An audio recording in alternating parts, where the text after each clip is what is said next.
পছন্দ করে নিচ্ছি। আরে রাতুল তো এইখানে, ওদিকে দাঁড়িয়ে আছিস কেন? আয়। Happy birthday. Thank you.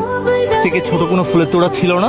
কি গিফট আনছো দেখি? সব উদ্ভট চিন্তা ভাবনা তোমার মাথায় আসে কোত্থেকে? ছোট্ট একটা শহর থেকে এসেছো, চিন্তা ভাবনা তো ছোট হবেই। ওর কি পছন্দ? ওর পছন্দ কি?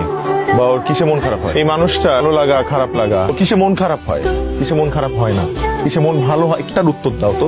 পারবে বলতে? পারবে না, কারণ তুমি তোকে মন থেকে ভালোই বাসো না। আমি সরি ভাই, আমাকে মাফ করে দাও, আমি তোমাদের রোমান্টিক মুহূর্তটা নষ্ট করে ফেলছি। তোর কাছে কি মনে হয় আমি এত কষ্ট করে পড়াশোনা করে এখানে ভর্তি হয়েছি কিসের জন্য? শুধুমাত্র পড়াশোনা করার জন্য? ইউনিভার্সিটিতে আসি, সেই কারণে আমি এখানে আসছি। সবকিছু ছেড়ে ছুড়ে এখানে আসছি শুধুমাত্র তোর জন্য। সেদিন যদি তুই আরেকটু অপেক্ষা করতো, ট্রেনটা যদি আরেকটু দেরি করে চাটতো। কি বলতেছি, ট্রেন তো কখন কারোর জন্য অপেক্ষা করে না। আমার মতো ছেলেরা সবসময় প্ল্যাটফর্মেই পড়ে থাকে, তাতে কারণ প্রত্যেকটা মুহূর্ত তো হাসি আমার কাছে স্বপ্নের মতো। আমি এত মিস করি ওগুলা, আমার কাছে মনে হয় যে আমি এখনো স্বপ্ন দেখতেছি।